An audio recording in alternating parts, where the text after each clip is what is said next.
Now we return to local news with Joy. A campaign group has spoken out about unsustainable plans to close Chase Farm Hospital's Accident and Emergency Department.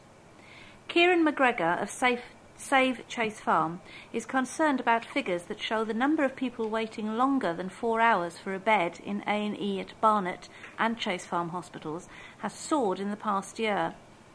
Mr McGregor said, "This is further evidence the plans to close Chase Farm are illogical, and the arguments for retaining the hospital remain overwhelming. These plans are not sustainable. If they close Chase Farm, then Barnet Hospital will not be able to cope, and people's health will be jeopardised."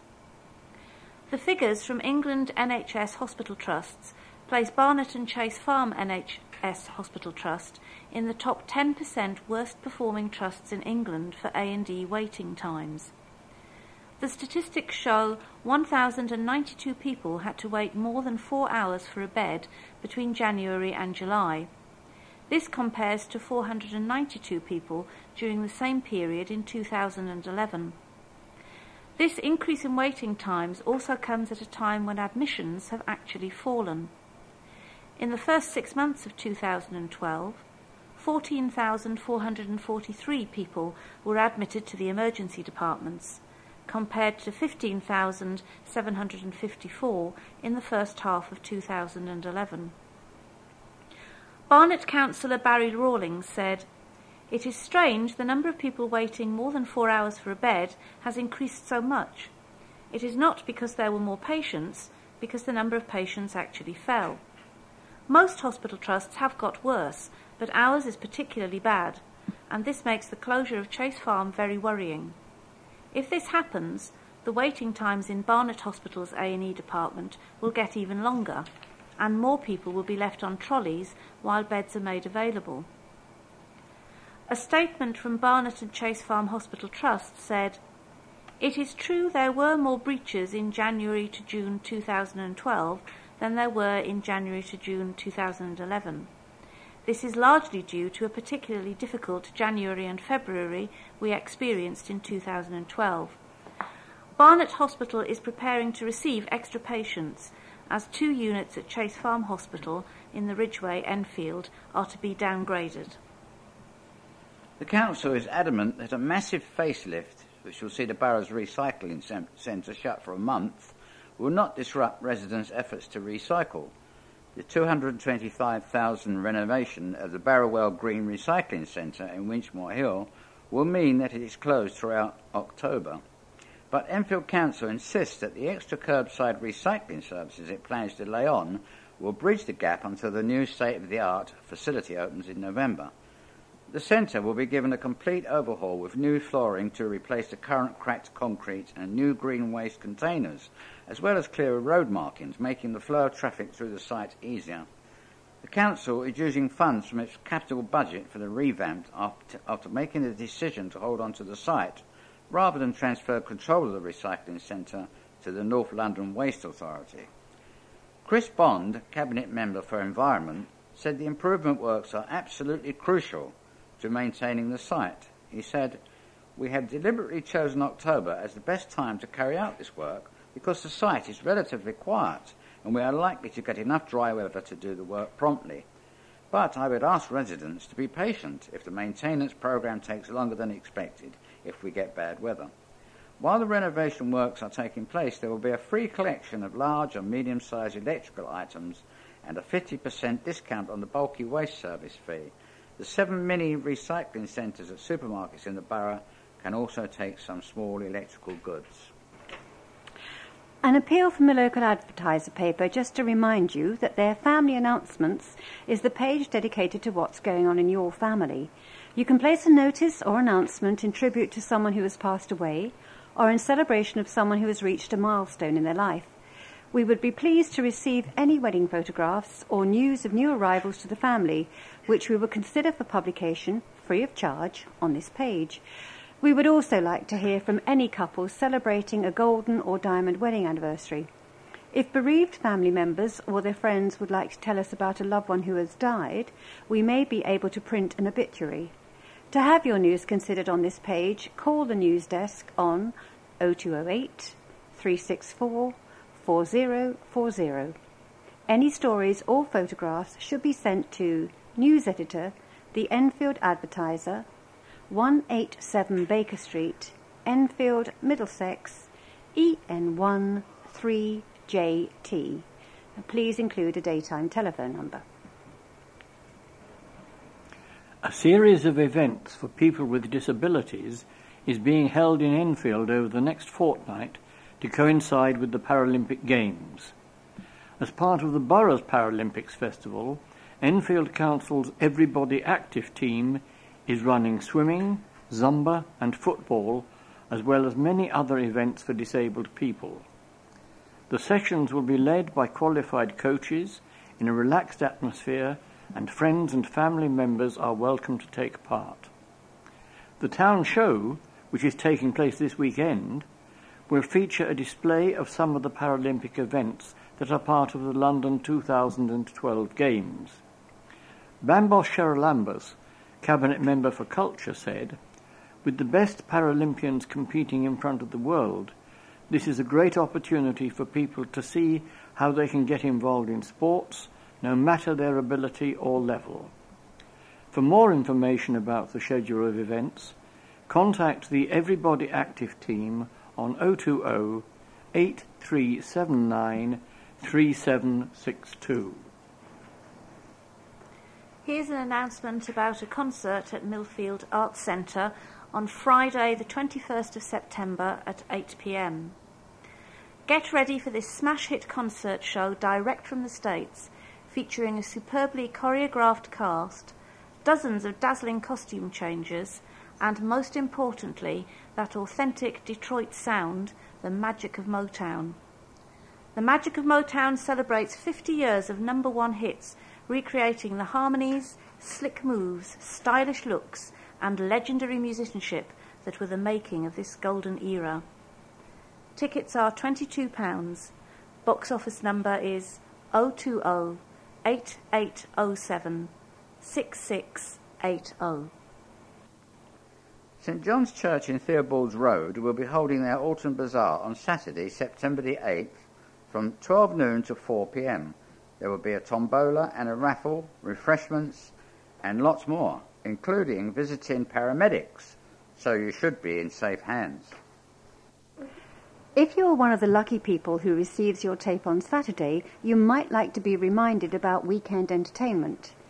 The Palmer's Green Festival, postponed for more than 2 months, is expected to go ahead on Sunday. The annual Palmer's Green Community Festival was originally planned for June the 24th, but was cancelled a fortnight before because of wet weather. However, organisers rearranged the free festival in Broomfield Park, and visitors will enjoy many attractions, including a fun fair, dance classes and demonstrations. More than 20 bands will also perform at the festival, which will run between 12 p.m. and 7:30 p.m. Organisers postponed the June Festival amid fears the waterlogged grounds of Broomfield Park, which are Grade 2 listed, could become damaged when vehicles loaded stores and entertainment. Music and dance will fill Enfield Town Park this weekend during the annual town show. The autumn show has become the highlight of Enfield Council's cultural calendar, and yet this year promises to be the best yet. This is an advertisement inviting you to come along to the Classic and Vintage Vehicle Show at Capel Manor Gardens on Sunday week, the 9th of September, from 10 a.m. till 5 p.m. Joining us, it says, will be the annual rally of the local Morris Minor Owners Clubs, MG Club, 1100, A30 and A35 clubs. You will find plenty of stalls and auto jumble, as well as crafts and cream teas in the Manor House, arena events. Capel Miniature Steam Railway for the children, and why not have lunch and listen to live music with the Enfield Brass Band. Plus over 60 show gardens and landscapes to explore at your leisure, gift shop, plant sales, on-site restaurant and free parking. There are lots of events going on in Enfield in September. This is an advert for a community festival which will be held at Ponders End Recreational Ground on Saturday the 15th of September from 12 p.m. to 5 p.m. Free family entertainment including world music and dance, community stallholders, workshops, a children's area and demonstrations are all on offer, plus council stalls, arts and craft workshops and bouncy castles. Capel Manor Gardens, Baltimore Lane. At 1st of March, 31st of October, daily, 1st of November, 28th of February, Monday to Friday, 10 a.m. to 5:30 p.m. Admission prices, adults $5.50, concessions $4.50, including over 60s, disabled, students. Children £2.50, and under 5s can go free. Family ticket £13.50. Opening times and entrance fees to some shows and events may be different. Separate ticket prices apply to our musical and theatrical events. Take a stroll around a beautiful 30-acre estate surrounding a Georgian manor house and Victorian stables.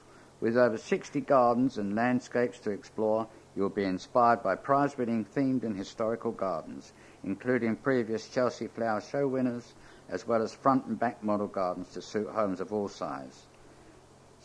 New for 2012, the Australian Garden, RHS Chelsea Flower Show gold medal winner, built in association with the Royal Botanic Gardens, Melbourne. Come and enjoy the stunning scenery, national plant collections, picnic by the lake, or relax in the restaurant and finish with a visit to the gift shop. A full and diverse calendar of events also runs throughout the year, including art exhibitions, musical and theatrical events, and gardening shows. A date for your diary. An evening with Tony Benn on Thursday, 13th of September at 8 o'clock at the Millfield Arts Centre, Silver Street, Edmonton. Veteran Labour politician Tony Benn comes to Millfield to share his thoughts on current politics, give insight from his political career and answer questions from the audience. Expect an evening of frank responses and entertaining political anecdotes. Ticket prices are £18, £16 for concessions, or online £17 and £15 for concessions. The box office telephone number is 020 8807 6680. A puppy has died after being dumped in a cat carrier in Edmonton. The RSPCA is appealing for information after the tan and white female Jack Russell was found covered in urine and faeces in a cat carrier dumped in the front garden of a house in Felixstowe Road on August the 12th. A member of the public called the RSPCA, saying she thought she had seen two men and a little girl walking the puppy a week before. She remembered because the man had been rough with the animal. But the puppy was found to have died in the carrier. RSPCA Inspector Emmy Swadlow said, "By the look of the conditions in the cat carrier, the puppy had been living inside. There were faeces and urine everywhere, and a bowl had been left inside.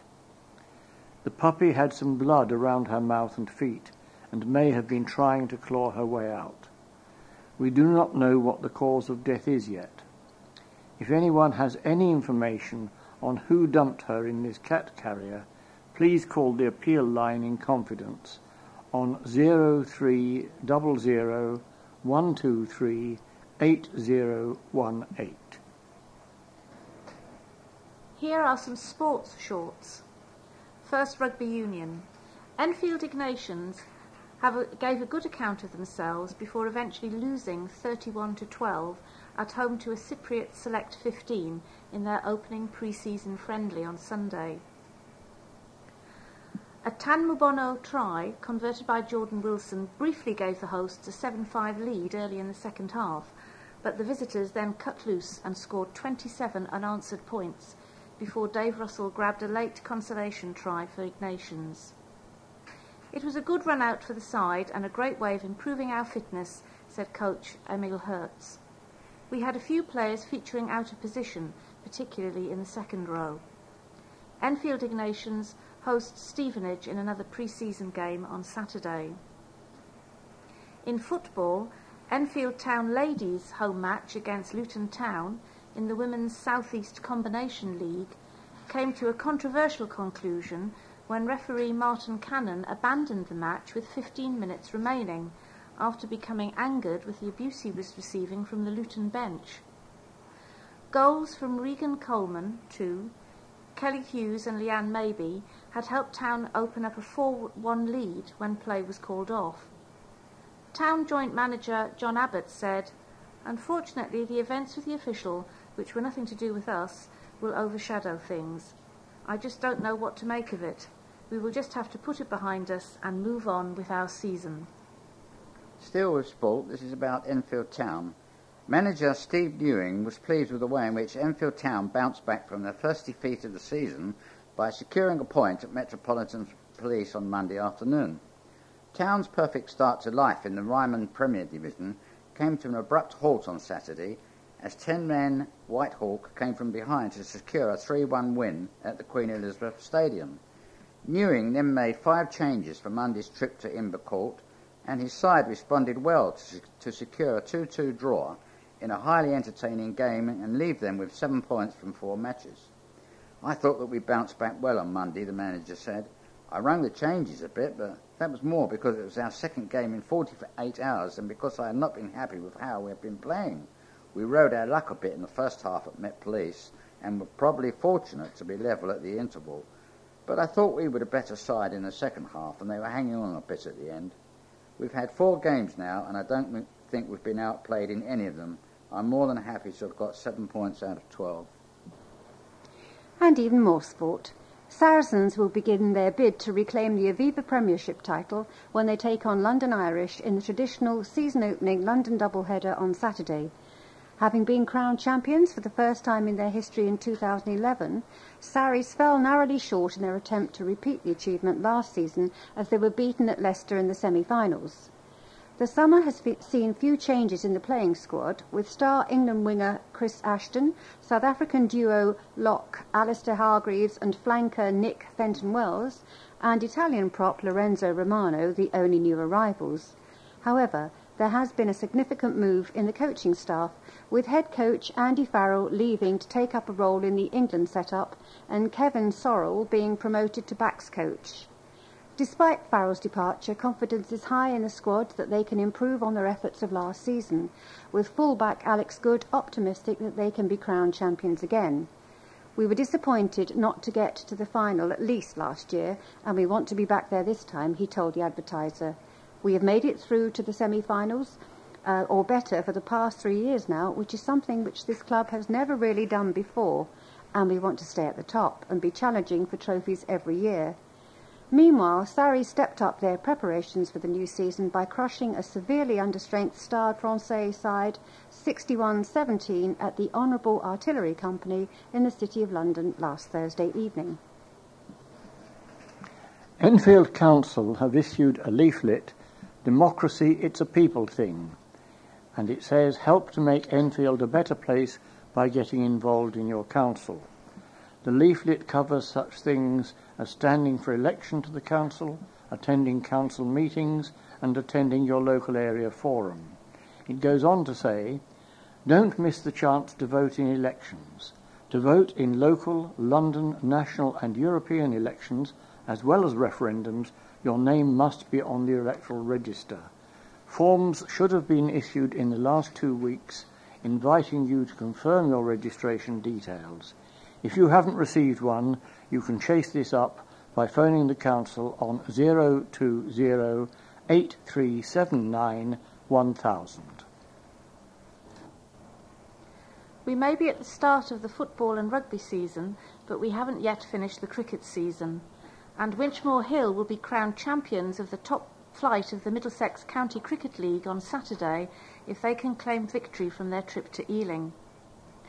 On a day where every other match in the division was abandoned because of rain, Hill managed to get enough play in against Stanmore on Saturday to secure a winning draw and leave them 16 points clear of second place Teddington with just 2 matches remaining. Scott Newman, 69, and Josh Davey, 50 off 41 balls, were the main contributors as Hill posted a total of 195 for 7, batting first. Further rain delays meant that the visitors only ended up facing 30 overs in reply, and Tom Cullen's 57 looked to be putting them on track for a winning draw. However, some inspired bowling from Jamie Thorpe, 6 for 33, changed that, as Stanmore could only end up on 141 for 8, 2 runs short of the target they needed for 4 points. "We were really pleased to get a game in at all given the weather," said Hill skipper Adam Howarth. "The umpires deserve great credit, as do the groundsmen and the second 11 players, who all helped keep the pitch dry and the game on. It was a nail-biting finish, with Stanmore needing 3 off the last ball to secure the 4 points. Fortunately, Josh bowled a decent delivery, and Brendan MacDonald fielded it brilliantly on the boundary to run out the batsman Abhishek Kulkarni, coming back for the second." Meanwhile, Southgate's top-flight clash at Ealing and Enfield's home match against South Hampstead in Division 3 were both abandoned. Scott Morehouse will go for gold in the Paralympic Games this week when he represents Team GB in the javelin. The 23-year-old, who is a lower leg amputee and lives in Southgate, will be competing in the F42 class in the Olympic Stadium on September the 7th. Morehouse's potential was first spotted at a Paralympics GB Talent Day, where coaches from Windsor, Slough, Eton and Hounslow Athletic Club suggested that his strength made him ideal for running and throwing.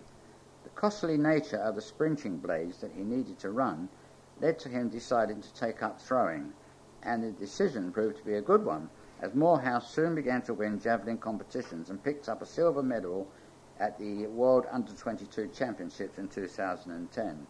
He followed this up by coming an impressive 4th at the Senior World Championships in New Zealand last year, and believes that he is continuing to make progress.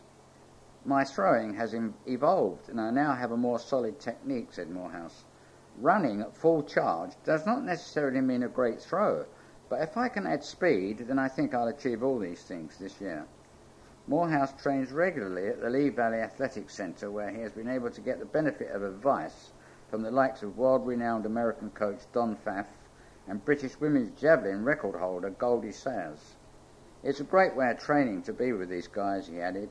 "Most of my contact is with Goldie. She's been throwing for a long time and been at Olympics, and it's so helpful speaking to her. I'm still quite new to the sport and learning the basics. My coach explains things, but Goldie has done it herself, and when you actually throw a javelin, it's nice to hear it in a different way. She gives you confidence if you are worried about something." Following on from success in the London Cup, Bush Hill Rangers under-18s had their first taste of adult football, playing as Goffs Oak reserves in the Hearts Senior County League. The boys did the club proud again by winning the league at their first attempt. Both the under-15s and the under-14s had respectable seasons in the Mid-Hearts Junior League, playing on Sundays. The club was founded in the summer of 2003 with one team. Since that humble beginning, the club has grown to become a major force. With the recent merge with Goffs Oak FC, they are now a semi-professional football club, with the first team playing games on Saturdays. They have secured a home ground at Goldstown Stadium, attracting decent crowds, and the youth section also continues to grow as they look to add new teams again this season, with players wanted for under-12s, under-13s, under-15s and under-16s. Their dream of one day checking their results on Sky Sports is edging nearer and nearer. So if you would know of anyone interested in joining this successful family club, please do contact Mustafa on 07721 887156 or visit www.bushhillrangers.com. Road safety campaigners are calling on Enfield Council to reduce the speed limit in Hoppers Road to 20 miles per hour. A petition with 700 signatures has been collected by members of Enfield Green Party and handed to transport chiefs at the council in a bid to get the speed limit, which is currently 30 miles per hour, lowered. According to the Greens, drivers using the road in Winchmore Hill regularly break the current speed limit. They carried out a survey last month looking at the number of times cars exceeded the limit, causing a speeding sign to flash up. Of the 68 vehicles seen driving along the road, 56% went over 30 miles an hour. Enfield Green Party member David Flint told the Advertiser, "There is a lot of speeding down the road. The people living on the road say that it is a danger to them and their children. There is a school and the road connects two shopping areas. We believe the motor car has taken over our roads when they should be available for everyone, including pedestrians and cyclists." According to the Greens, residents have told them about many accidents or near misses involving cars driving too quickly. There may need to be other measures, such as average speed cameras, which work out the average speed of cars travelling along Hoppers Road, added Mr. Flint. "We are not in favour of speed bumps on this road because they are disruptive. We are open to a consultation to find the right set of measures." Chris Bond, Cabinet Member for the Environment, said he would consider installing a 20-mile-an-hour limit in Hoppers Road. "We'll go away and look at the practicalities of these proposals and see if there is a need to introduce a 20-mile-per-hour zone or other speed restrictions in the area," he added. "We're always willing to listen to residents' views and look closely at the issues they raise." We've experienced some technical difficulties this week. We hope they haven't been too obvious or spoiled your enjoyment of this tape. We've now reached the end of our programme for the week. Thank you for listening. So, from the team of Joy, Roy, Anna, and myself, John, and Robin, on the controls, it's goodbye. goodbye. Please remember to turn over the address label in your postal packet. Put the cassette into the packet and return it to us as soon as possible in readiness for the next edition. Don't forget you can call Diana Jersey regarding any help you may require in connection with Enfield Talking Newspaper. The Enfield Talking Newspaper will be with you again in 1 week's time.